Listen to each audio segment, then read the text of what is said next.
നമ്മളിപ്പം പണ്ട് ടി വിയിൽ കാണുന്നതാണല്ലോ കൂടുതലും. അപ്പം ഇപ്പം തിയേറ്ററിൽ വരുന്നതിന് കുറച്ച് ക്ലാരിറ്റി കുറച്ചുകൂടെ കാണാൻ പറ്റി. ദെൻ സൗണ്ട് ഇതൊക്കെ നമ്മൾ തിയേറ്ററിൽ ഇരിക്കുമ്പോൾ എക്സ്പീരിയൻസ് ചെയ്യും. ഭയങ്കര ഒരിക്കലും ഈ ഒരു ഇത്ര ഒരു എക്സ്പീരിയൻസ് ഉണ്ടാവുമെന്ന് എക്സ്പെക്ട് ചെയ്തില്ല. എക്സ്പീരിയൻസ് ഭയങ്കര കിടലാണ്. ഓരോ ക്യാരക്ടേഴ്സ് വരുമ്പോഴും കിട്ടുന്ന ഒരു കയ്യടിയും കാര്യങ്ങളൊക്കെ അത് എല്ലാവരും എക്സ്പീരിയൻസ് ഇവിടെ വന്ന് തന്നെ. അല്ല, ഇത് ഞാൻ ആദ്യമായിട്ടാണ് ഫുള്ളി നമ്മൾ ടി വിക്കകത്ത് കാണും. ബട്ട് ആ ഒരു ഇമ്പാക്ട് വരണമെങ്കിൽ ഇങ്ങനെ കണ്ടാലേ നമുക്ക് അതിൻ്റെ ഒരു ഇമ്പാക്ട് മനസ്സിലാവത്തുള്ളൂ. ബിക്കോസ് നമ്മുടെ ജനറേഷൻ മേ ബി അത് തിയേറ്ററിൽ കാണാൻ പറ്റില്ല, കണ്ടിട്ടുണ്ടെങ്കിൽ ഓർമ്മയില്ല. സോ ഇങ്ങനത്തെ കുറേ പടങ്ങൾ ഇനിയും വരണം. മോഹൻലാൽ സാറുടെ നമുക്ക് പാർട്ട് 1 പാർട്ട് 2 അങ്ങനെ അല്ലാതെ ഇത് തന്നെ റിലീസ് ചെയ്താൽ തന്നെ നമുക്ക് അതാണ് ഏറ്റവും കൂടുതൽ സന്തോഷം. അടിപൊളിയായിരുന്നു, നൈസായിരുന്നു. നമ്മൾ ദേവദൂതൻ കഴിഞ്ഞ് നമ്മളെല്ലാവരും കാത്തിരുന്നതാണ് മണിച്ചിത്രത്താഴ്. ഒബ്വിയസ്ലി ശോഭന മാമിൻ്റെ ആക്ടിങ് ആയാലും ലാലേട്ടൻ്റെ എൻട്രി ആയാലും എല്ലാം, ആ പാട്ടായാലും പറയേണ്ടതിൽ ഒബ്വിയസ്ലി ഗൂസ് ബംസ് ആണ് എല്ലാം. അടിപൊളിയായിരുന്നു, നല്ല തിയേറ്റർ എക്സ്പീരിയൻസ് ആയിരുന്നു. പണ്ടത്തെ ഫിലിം ഇപ്പം വന്നതിന് അതിൻ്റെ ഒരു എക്സൈറ്റ്മെൻ്റ് ഉണ്ട്. തിയേറ്ററിൽ കാണാൻ പറ്റുമെന്ന് ഒരിക്കലും പ്രതീക്ഷയില്ല. കൊള്ളായിരുന്നു, എപ്പിക് മൂവി ആണല്ലോ.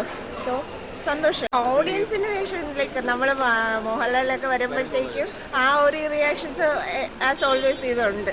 അല്ല, സൗണ്ട് ഡിപ്പാർട്ട്മെന്റും കാര്യമൊക്കെ ഇപ്പോൾ ഏരീസ് ഓഡിയോൺ പോലത്തെ സ്ക്രീനിൽ ഇരുന്ന് കാണുമ്പോൾ ആ സൗണ്ടിൻ്റെ ഒരു എഫക്റ്റ് ഒക്കെ നമുക്ക് മാക്സിമം കിട്ടുന്നുണ്ടായിരുന്നു. പിന്നെ മെയിൻലി ആ തിയേറ്റർ എക്സ്പീരിയൻസ് ആണ്. തിയേറ്റർ എക്സ്പീരിയൻസ് ഇത്രയും വർഷങ്ങൾ മുമ്പ് ഇറങ്ങിയ ഒരു സിനിമയായിട്ട് കൂടി അതിൻ്റെ ആ എക്സ്പീരിയൻസ് കുറയാതെ തന്നെ നമുക്ക് ഇപ്പോഴും കാണാൻ പറ്റുന്നു എന്നുള്ളതാണ്. അത് അന്നത്തെ കാലത്തെ ടെക്നിക്കൽ ബ്രില്യൻസ് ആണ് ഫാസിൽ സാറിൻ്റെ ടീമിൻ്റെ. അത് ഒന്ന് എക്സ്പീരിയൻസ് ചെയ്യാൻ പറ്റിയ ഭാഗ്യമാണ്. ചേഞ്ചസ് തോന്നിയോ എന്തെങ്കിലും? ചേഞ്ചസ് ലൈക്ക് എനിക്ക് തോന്നുന്നു ആദ്യത്തെ കുറച്ച് സീൻ ഒരു പാട്ടിലോ കുറച്ച് ഡിലീറ്റ് ചെയ്തിട്ടുണ്ട്. പിന്നെ സ്ക്രീൻ ഫിറ്റ് റേഷ്യോ കുറഞ്ഞു പോയി. ആ ഒരു പ്രശ്നം അതിന്റെ പ്രശ്നമാണ്, വേറെ പ്രശ്നമൊന്നുമില്ല. നല്ല എക്സ്പീരിയൻസ് തന്നെ. ഇറങ്ങിയപ്പോൾ കണ്ടിട്ടില്ലെങ്കിലും ഇപ്പം തിയേറ്ററിൽ വന്ന് എക്സ്പീരിയൻസ് ചെയ്യാൻ പറ്റിയതിൽ ഒരുപാട് സന്തോഷമുണ്ട്. ഇപ്പം അതിലുള്ള പല ആർട്ടിസ്റ്റുകളും ലെജൻഡറി ആയിട്ടുള്ള പലരും ഇപ്പോൾ ജീവിച്ചിരിപ്പില്ല എന്നുള്ളതൊരു വലിയ വിഷമമാണ്. എന്നാൽ പോലും അത് എക്സ്പീരിയൻസ് ചെയ്യുമ്പം അതിൻ്റെ സംഗീതമാണെങ്കിലും അഭിനേതാക്കളുടെ കഴിവാണെങ്കിലും എല്ലാം നമ്മളെ ഒരുപാട് നൊസ്റ്റാൾജിക് ആക്കുന്ന ഒരു എക്സ്പീരിയൻസ് ആയിരുന്നു.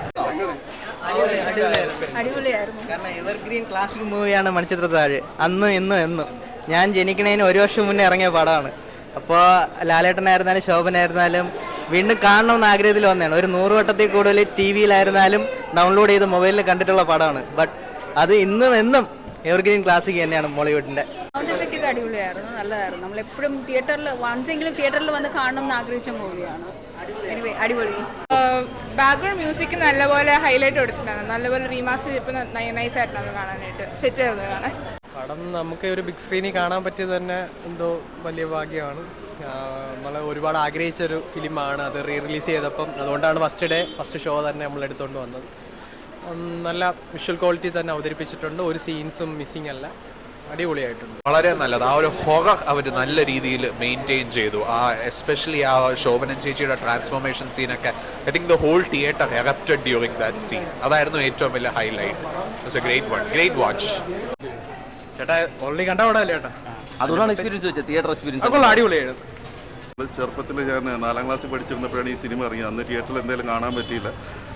പിന്നീട് ടി വിയിൽ ഒത്തിരി തവണ കണ്ടിട്ടുണ്ട്. അപ്പം ഈ ഒരു കണ്ടന്റിൽ ഈ ഒരു ലേറ്റസ്റ്റ് ആയിട്ടുള്ള ഒരു ശബ്ദ മികവോടെ വരുമ്പോഴത്തേക്കും അത് തീർച്ചയായിട്ടും തിയേറ്ററിൽ തന്നെ കണ്ട് ആസ്വദിക്കേണ്ടത് തന്നെയാണ്. വർഷങ്ങൾക്ക് ശേഷം ഇതുപോലൊരു എപ്പിക് മൂവി നമ്മൾ കാണുമ്പോൾ നല്ലൊരു എക്സ്പീരിയൻസ്, തിയേറ്റർ എക്സ്പീരിയൻസ് ആണ്.